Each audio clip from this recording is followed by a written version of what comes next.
That was not me. That was not me. Okay, 52 passive income real estate tips. This is our 52 tips, one a week tip. This is on how to create passive income, 30 grand a month passive income. This is tip number 2, week number 2. If it works in person, it'll work in print. The egg-citing story behind the $10 million egg letter. Do you know what he said that earlier? No, I'm not even going to repeat it. Oh, okay, fine, I will. He said, we should call this just the tip. I said, no, that's terrible. We're not going to do that. You're going to get us Me Too'd. We're going to get canceled. Okay, 52 income tips. How's it go, guys? Awesome Mayo, rhymes with KO, bigreader.com. Go there. The world's largest organization of special needs business owners that we're building and real estate investors. The number one channel on Indiana, the number one channel on YouTube for Indiana real estate. Okay, 3 stories of compliance. We'll show you. There's 3 stories we're going to talk about today. Number 1, I'm going to show you how to get paid to sell people back their own testimonials. We're going to talk about the easiest way to outsell any top producing salesperson overnight. The installment sales letter, what's that? We're going to find out. And the cool story behind the $10 million letter. All today. If it works in person, it'll work in print. Okay, so story number 1. If it works in person, it'll work in print. Copywriting. I didn't know what we were talking about first. When I first started learning how to write copywriting, there's a famous story of a guy that told someone else that what copywriting is salesmanship in print. And that's basically what it is. You're taking copy, you're writing out words, you send them to people, and they send you money. They do what you want. Your ability to gain compliance in print. Send a letter, send it in mail, or send it in email, or having a headline on your website, right? That's all copywriting when you're trying to get people to do stuff. It's the most important type of writing there is because it's measured. You're measuring the response you're having. So that's copywriting with salesmanship in print. And when I first heard that, I thought salesmanship in print, that makes sense because if it works in person, I was talking to my mentor who was the world's best copywriter and I paid him quite a bit of money to teach me. I've told that story before. And when he was telling me this, I thought salesmanship in print, I see, because if it works in person, it'll work in print. So you can take any sales presentation, document it, and that letter becomes a salesperson. He's like, what did you just say? And I said, that letter becomes a salesperson. He said, no, before that, I said that you could take any presentation and put it in print. He's like, no, before that. I was like, I don't know. He said, you said that if it works in person, it'll work in print. And I was like, okay. And he said, that's what you need to say because that, and it's what we would call now the hook. I didn't know that at the time, but that's what you always want to look for. What's a simple idea that once you say it, people will remember it forever. You might not remember anything else from this class, but you're going to remember that. If it works in person, it'll work in print. And that idea, I thought that's interesting that I need to start saying that. I said it a few times. If it works in person, it'll work in print. Now, that's when I was learning how to write copy. So I went to this medical group I was working with, right? I went to the boss, the manager. It's a long story. He had this, how I got that business. I was trying to grow that medical business so I could, they were a medical equipment group and I wanted to have ownership in that company, right? And so you've actually seen that old office. So I had this old office with a bunch of cubicles and he had this giant door the manager did. So at the front was this girl named Rebecca. She was really cute, very bubbly personality, very exciting. And a side note about her, I was learning how to write copy. She knew that. She's like, what's copyright? I was like, well, don't you want to write letters? So every time you'd go in, the number one and number 2 salespeople, it was always the same guys. And they just oscillated between number 1 and number 2. And everybody else fought for like number 2 through 10 of the salespeople. But the top salesperson was always one of these 2 guys. And they were always number 1 and number 2. And then she would give this gift basket that she would have. And she was so excited to give it to number 1, number 2 every time they came in. And so I asked her, I said, well, copywriting. I was like, think about something you write. And she's like, I write, I don't know, maybe thank you notes or I write the notes. I was like, okay, so what's the impact you want to have from a note? And she's like, well, I want people to be inspired to maybe have some light at the end of the tunnel. If they feel down, that it brings them up. And I was like, okay, we'll do some research on that and we'll see what, I gave her a little bit of pointers on how to write copy and how it could help her. She was such a great student, such a great sponge. I really enjoyed talking to her. That when the next time we had the monthly, the numbers came out, the number 1 salesperson walked in, he got the gift basket. Rebecca's like, oh my gosh, here it is. And he read the note. And on the note, it said, if you ever think about quitting, just remember the last thing to grow on a fruit tree is the actual fruit. And it was a fruit basket, right? Very cool, right?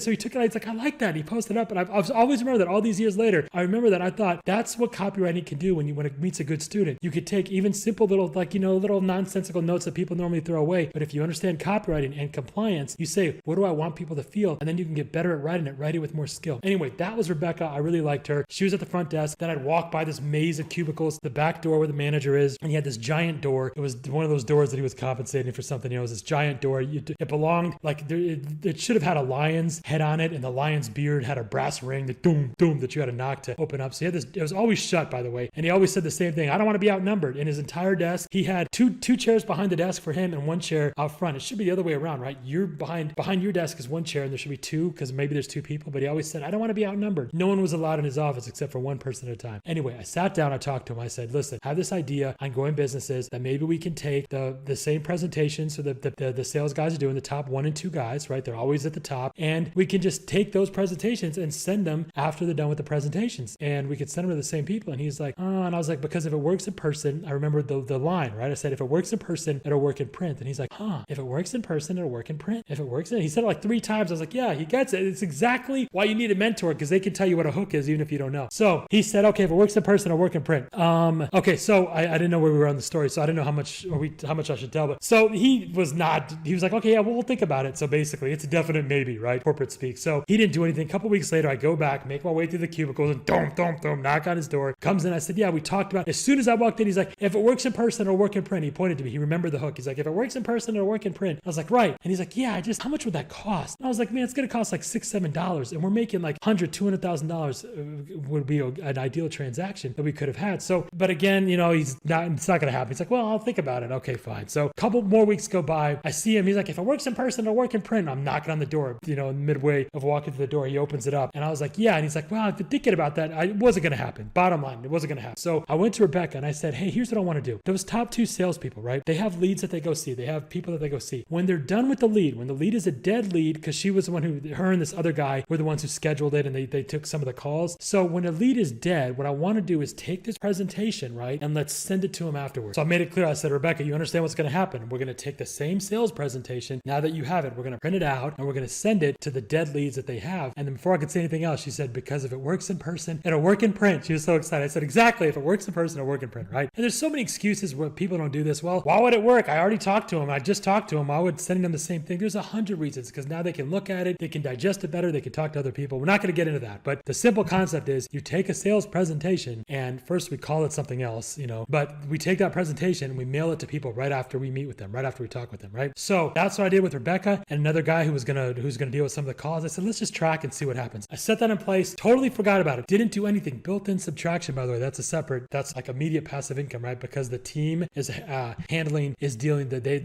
put the mechanism in place to be able to deal with the calls. So a couple weeks later, I'm coming in, I'm walking by and Rebecca's like, awesome. And I was like, what? She's like, you need your fruit basket. And I was like, my fruit basket? I look at the standings and instead of being number 1 or number 2, the regular usual suspects, guess who's number 1? Awesome Mayo, the most gorgeous human being on the planet. I'm like, what? How did that happen? She's like, we didn't know who to give credit to the sales to, so we just gave them to you. And I was like, I'm not even a salesperson yet. So I'm walking by the cubicles, but instead of there's like nobody there. It's like tumbleweed, it's like I'm sitting there the first time nobody's there. And I'm going to the door, and for the first time ever, the door, instead of being closed with doom, doom, right? Instead of being that, he used to call it the moat, the cubicles, it was like his moat. The door was open, and inside the door, there's a ring of people. Everybody was inside that guy's office, outnumbering him, right? And I'm walking up, and he's like, oh, there he is. Come on in, awesome. And I'm like, oh my gosh. And then this wall of people opens up, and that one chair is sitting there. I walk to the chair, and the envelope back. Oh man, the wall of people, envelopes closed as soon as I sit on the chair. I'm sitting down in the chair. There's all these people around me. It's like a locker room. And the manager's on the phone with the corporate, the owner of the company. And he's sitting there, they're on speaker, and he's like, yeah. And then he's going on and on. And the guy's like, I'm wondering what's happening. The guy's like, yeah. He's like, the voice on the phone's like, well, it was very, very savvy of you to understand that, to give your salespeople the latitude to practice, to implement your idea. And I'm sitting there looking at him, and he's like, yeah, thank you. And then they said, and the insight to know that the package, we would have the conversion rate after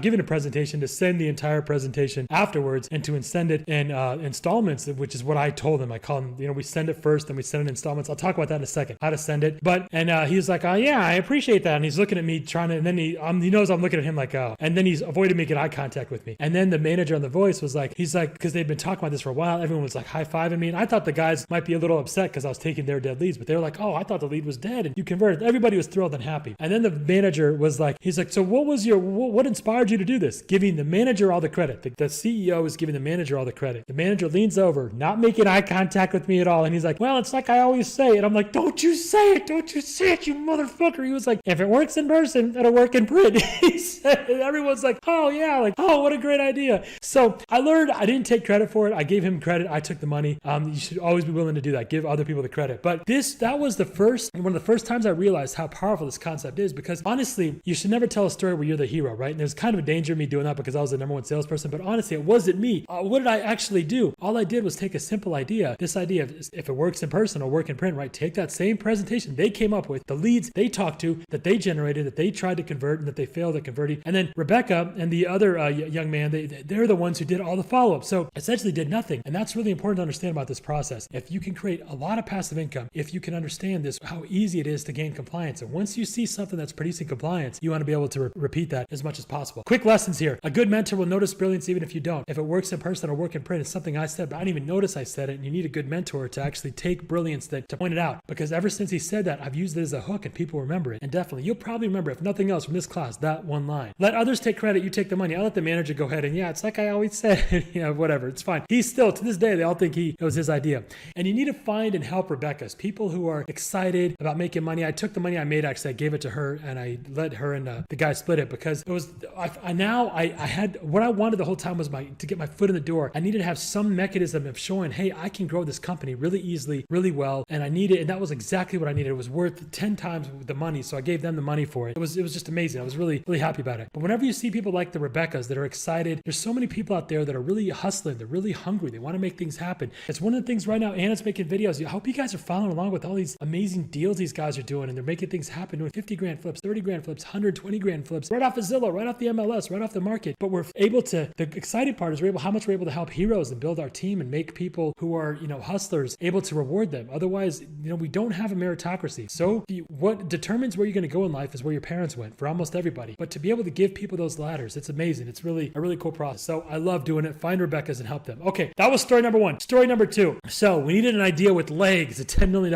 egg. So we have a lot of ways to grow a business, right? We break up all our stuff into models, and we have those become little toolkits in your arsenal, and you can break out each one. They have different names, different policies, and you should be able to double, triple, redouble, hectuple a business instantly with multiple models, right? But the challenge is when I'm talking to a business owner or like a real estate investor or somebody, all these different ideas, all these great ways we have of growing their business, of creating passive income, all these things, how do we make that clear to them that we've got all these things going on? So how can we convey that to somebody immediately? We needed to create the standard and also open discussions. So we needed a solution that would make it clear that we have an arsenal of weapons and models to grow a business, that we'd show up like nobody else, and we'd have them convinced of our value. We'd also be able to open negotiable terms outside of price. So if we're trying to buy a company or we're working at, one of the biggest reasons why people, nickel and dime you, or they get really, haggle on price and stuff, is because they're focused on the price. When they understand that you can double that business, you could grow another business down the street, you can bring in a model like the lender agent model or something else, and you can add that model to a business, and you have all these ways of creating equity and combining companies and doing JVs. When they know that you can do that, it's like what we were talking about earlier with Anna and even with you guys. When you start to see, when people see how skilled you are at creating income ascension, social mobility for yourself and other people, it changes not just your world, but everyone around. The people treat you different. We're all kind of, when we meet a stranger, we're all kind of like status seeking. Like, who is this person? Do they have more status than me? Less status? More compliance? Do they have any capital that I need to be aware of? And when you are a business builder, you are always the person with status. You always have high status, higher status than anyone you talk to, because your payment is not dependent on anyone liking you or the right person. None of that stuff. You can always go out and create whatever payday you want as long as you know how to grow that business. So how do we make that clear to somebody? Because if we're going to buy a business, people would get a little weird about price, but once they see, oh my gosh, they can double and redouble this business, all of a sudden price, the concerns about price go out the window. So viral marketing, self-similarity. So this was a letter that we used. Okay, so we had a lender, and this is the process that we had gone through. This is several years ago. We had a lender in Dubai who wanted to use this. I don't know if we had how many details we put here. Basically, we whenever we talk to people, we send them this letter, this follow-up letter. I'll get to that follow-up letter in a second, the $10 million letter. But we send them this letter, and this letter gives them,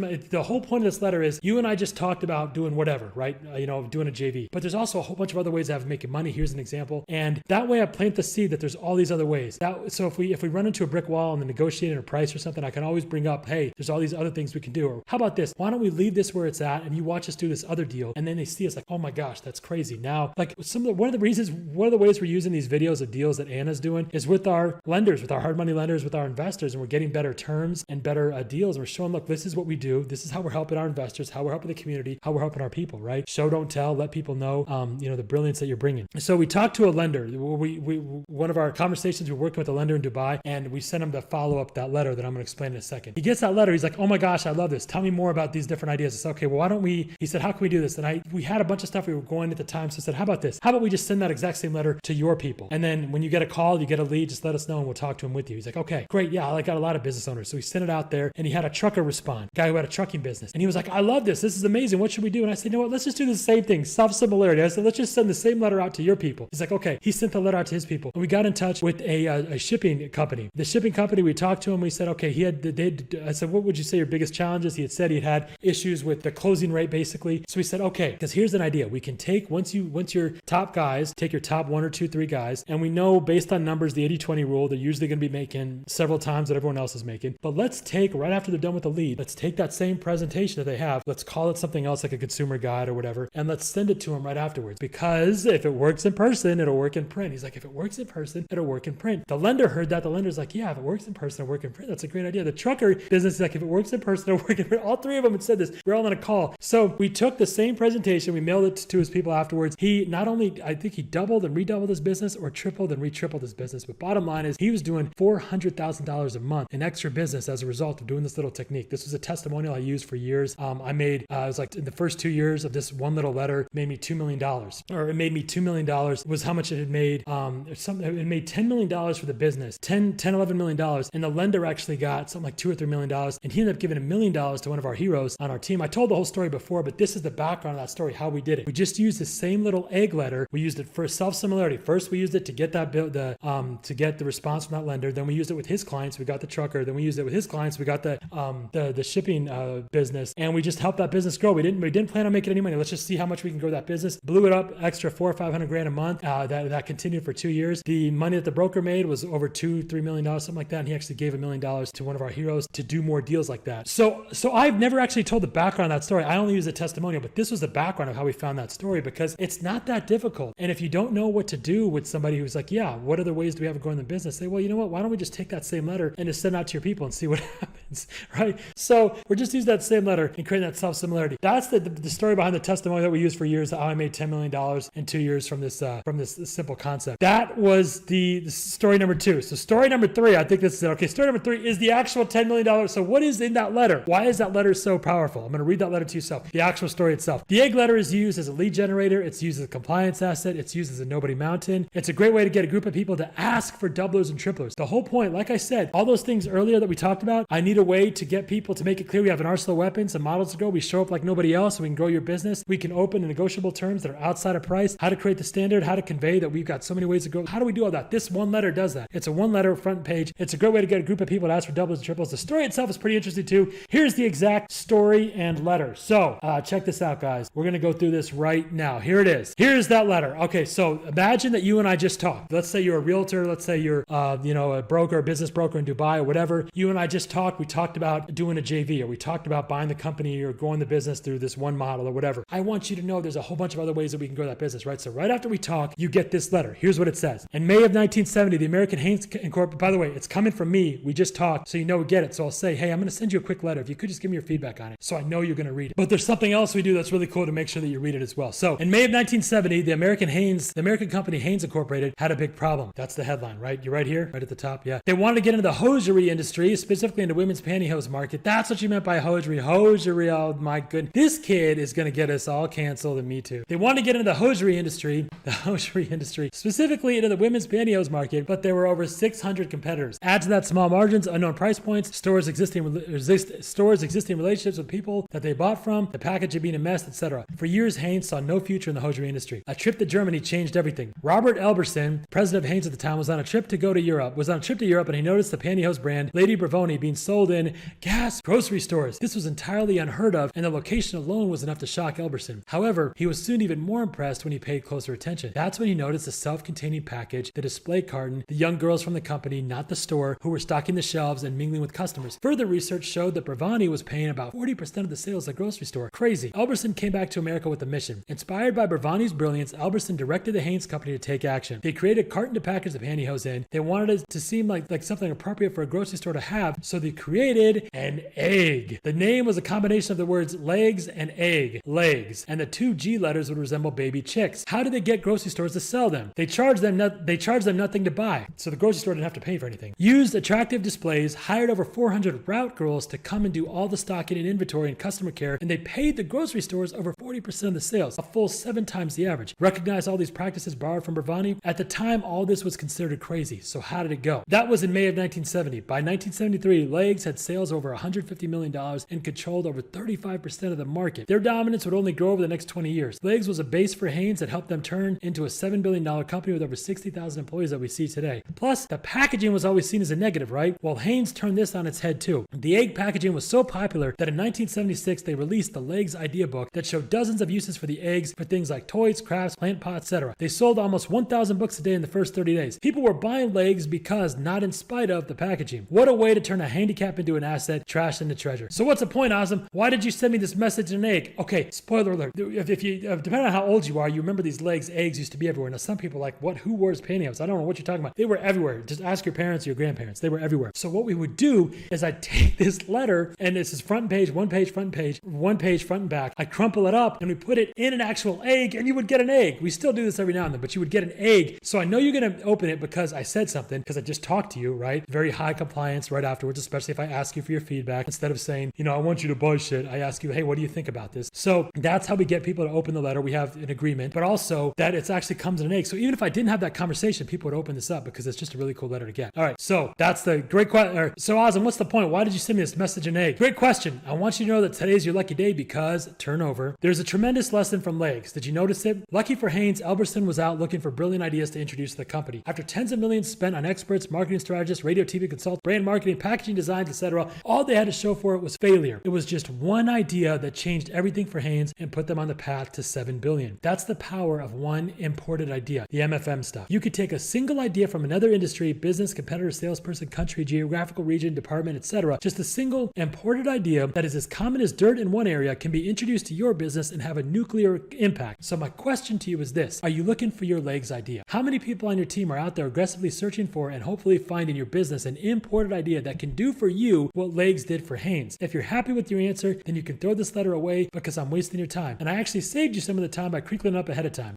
But keep the egg because there's dozens of uses for it after all, and a good reminder to turn handicaps into assets. However, my guess is that you are not happy with your answer. In fact, I bet you would crawl over broken glass to have a highly trained special division of your company out in the trenches every single day, tirelessly. What am I doing? I'm creating the ask, right? Tirelessly looking for imported ideas that could transform your company. Simple and free or nearly free to implement ideas could change everything for you and your business. It is my passion to find brilliant imported ideas like this. I've had some great success with clients as we've taken many companies from 0 to 10 million, 30 million, 50 million, 100 million and beyond. And the next mailing, you're going to get a novel of testimonials and wild success stories that my team has had with this one idea of imported ideas. I love talking to business owners because there are hundreds of ways that I can help them grow their business and create more passive income from it. I would write this slightly differently today, but it's still pretty fucking brilliant, right? Sometimes though, we would talk and the conversations would go nowhere. I eventually realized that it was my fault for not properly conveying all the great ways we could work together. It would drive me crazy to see these missed opportunities. That's why I'm sending you this letter today, because although we are talking about working together in another way, remember, we're talking about one way, right? Although we're talking about working together in another way, I want you to know that I've got plenty of tricks up my sleeve. And when it comes to ways that I can help you, and you grow your business, here's what you should do next. In the next few days, you'll be getting the novel of testimonials and success stories that I talk about. Please take a moment and just at least scan the package. Who knows? You might come up with an imported idea just from this. Several others in your shoes have. The bigger takeaway is that I want you to know what kind of operation my friends and I run and how many insanely profitable side hustles and backup plans that we have. We are in love with our people and helping them reach their dreams faster. So as we build our relationship with other deals, keep in mind this imported ideas. And if you want to talk sooner rather than later about this, then just drop me an email or call and I'll make sure that we go over the ideas we have for you. In the meantime, I'll work on the main project and connect with you in the next few days. Thanks so much. Okay, so that's the letter, right? So I send this letter out to the person to let them know, hey, there's all kinds of really cool stuff we can do and all kinds of really cool things we can make happen. That's the letter we used. We use this letter or version. Every time we talk to somebody, they get a PDF, they get video, they get part of a book, whatever. So we send them stuff to let them know, hey, we've got a whole world of opportunity. And part of it is like, hey, don't screw this up, right? Be on your best behavior because we can help you. But that's the actual letter itself that we use and how we got high compliance with that letter. The idea is that we want them to come to us and say, hey, I definitely want an imported idea. I want to do an MFM. I want to do whatever, right? That way, let's say we're working on a business and we've hit kind of an impasse on price or something like that. This is a great time to throw that in because then they're like, oh my gosh, I do remember that. What could we do? And now we're talking about an imported idea. Now we're talking about an MFM or what's one JV we could do that would double your business? Or how about this? Let's make a list of people that would triple your business. Let's make that list real quick. What are we doing to get in touch with them right now? And nobody is ever doing anything, right? What have you done in the last 90 days to test doubling your business? What experiments have you done? They haven't done anything. And now you start saying, oh my gosh, how much different would my business look if every 90 days I just tested 3 ideas to double my business for free, right? If I tested 5 ways of generating leads online for free, if I tested 6 ways of, getting in touch with these triplers, these doublers, people who would double or triple my business. You get what I mean? There's so much opportunity and so many things we can do to grow these companies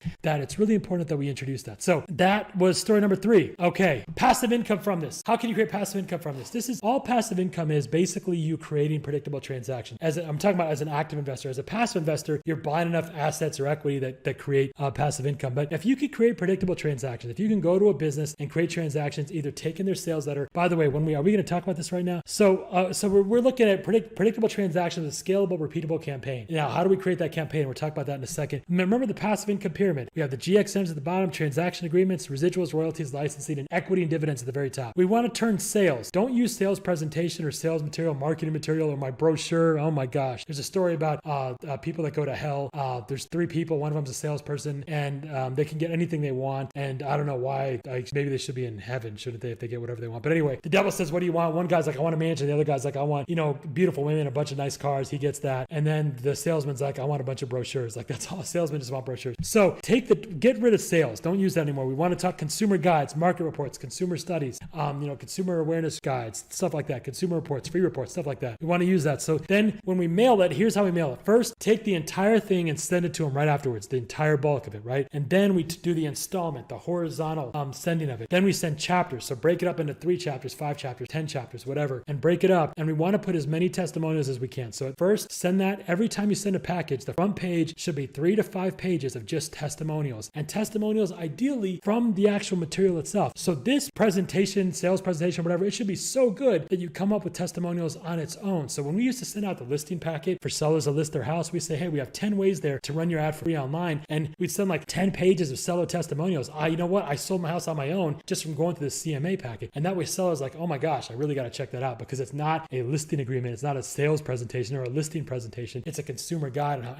the 5 best ways to sell your house. And the 5th way is to list with a good agent, right? But the other ways, test these other ways. Here's how you can do it. And it's a lot of work if you want to do it. But honestly, we want to do what's in the seller's best interest. If they do all that work and they're willing to go through it, it might be in their best interest for them to sell without an agent. So send the entire package, then send chapters of it. And then at the very end, send the entire package again. And then the next time you pass it, add a testimonial that you got from the people that went through the stuff. Constantly add more and more testimonials. Every time someone gets a package, the cover page should be just testimonials. And you know what testimonial is good? A good testimonial, one of the ways to do it is to take the headline of that testimonial should be an objection that your target had, right? So that's how we send that package, how we get high compliance with it. And to create a passive income with this, the marketing should be so useful that it creates its own success stories. It should be so helpful that it actually is its own product, right? But if you go to, like when we went to realtors, we go to a realtor and we say, hey, listen, you've got all these great testimonials on your website. How often do you send those out to people? They're never doing it. No one ever is. Well, how about this? When you have a dead lead, do the same thing I did if it works in person or work in print with the medical group. Why don't we take these testimonials and we'll send them out? They'll pay for it. Go to FedEx. Anything from FedEx, people open up. Go to FedEx, give them 5 packages. Say every time we give you an address, just send these 5 packages in this sequence, and you get paid for extra deals that they do. Make sure the realtor understands these are dead leads that you don't expect any money from. So if you do a deal from these people, you would get 25, 30% or whatever a marketing arrangement you would get from that realtor. You get what I'm saying? It's a very easy way. We have plenty of heroes making $10,000, $15,000 a month just doing that. Going to a realtor's website, copying and pasting their own testimonials, and then renting them back to them for $10,000 or $15,000 a month. There's so many applications for this. And to create that passive income, you need to have a presentation that you can turn into a guide. You need to have that entire mailing process, the choreograph, the whole package, then send out pieces and the whole package again. And you have a way to track the transaction. So when you do have a lead, like I had Rebecca and the young man that were taking the calls, you need to have something like that the business can do. So you're building passivity in that business. At first, I would do everything yourself. Do the letters yourself, get the testimonials yourself, call the people up that are getting it, ask them how helpful it was, how useful it was. Spend time, really cultivating it. And when you do get leads, people that respond, talk to each one of those people, have a beautiful conversation with them. All those things are going to make you more and more powerful. We used to send CDs of audio conversations with sellers in their exact shoes. You can do the same thing as well online and text them a quick audio. Here's an MP3. Here's a YouTube video. There's so many ways to do this where you can form that follow-up that they get based on their own material, but send it in a better, more robust way. And then when you get a transaction agreement, go through this process. First, do it as a GXM, just volunteer, help the company. Then put these transactions, residuals, royalties, licensing, then eventually the equity and dividends. That medical group, for example, we still have a piece of. I don't talk about it much because it's a deal that I did, but Anna's got a great deal with dermatologists based on this and other similar ideas. We've got plenty of heroes going out making this stuff happen. It's a simple way to create a passive income, 10, 15, 20, 30 grand a month by not coming up with anything, using their own stuff. It's really cool. Go to bigria.com, by the way, the link below. I actually give you away the whole letter in a PDF form. You get that entire letter, the front and back letter. You should be clear on MFMs. The Imported Ideas was part of an MFM manufacturer franchise model. Compliance assets, your Nobody Mountain, capturing brilliance. Anytime you see anybody that's doing anything, whether it's running an ad or anything that's getting regular compliance, you want to find a way to capture that. Talk to them. One of the quickest ways ways to make 10, 15 grand a month. Go out and talk to a realtor who's killing it in your area and tell him that you want to get all of his, you want to politicize his entire business, get a checklist, all his ads, all his scripts, everything he's using, and you want to go rent it to another area, another realtor in a similar sister city that he doesn't know, that's not competing with him, and you could split the money you make with that realtor. Easy way. Whenever someone's doing brilliance, capture it so you can go out and repeat it. Main takeaway is notice the compliance anywhere and then recreate that result. Easy to do, guys. That's how you understand. That's 52 tips. That's tip number 2. If it works in person, it works in print. I love you.